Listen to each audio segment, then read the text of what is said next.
So this is the Heritage exhibit by Jem Priez. This is the first work in his exhibit. It's called Vestiges.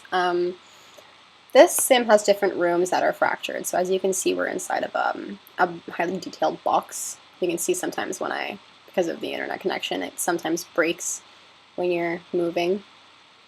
This is to allow for the graphically intense visuals that would be otherwise too overwhelming to load in more than one location and like 360-degree frame.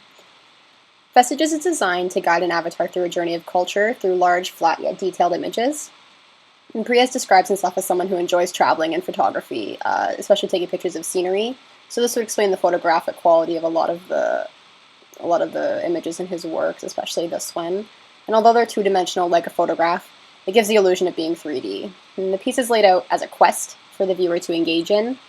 And the work has a highly cinematic quality to its aesthetics, and it's emphasized through the curated soundtracks, as you can see when I play it there.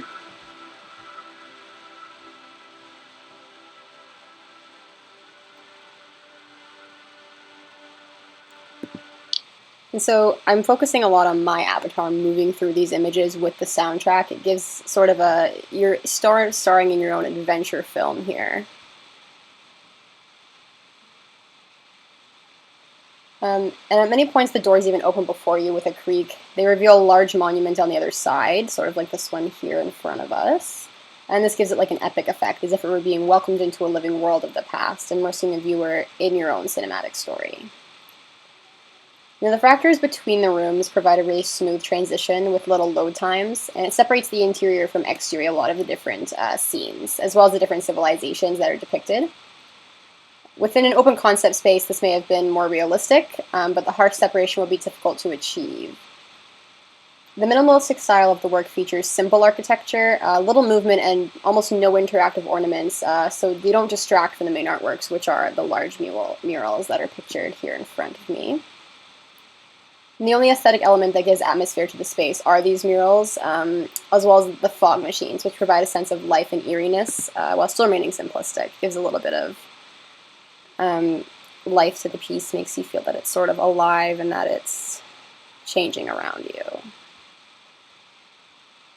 And as you can see, the avatar, I've enabled a certain feature that allows you to see these pathways here, highlighted in red. Typically these would be invisible, but as you can see, we're guided through the pathways and ramps that lead to a realistic point in the mural. So we're led to the top, which is where maybe the door would be.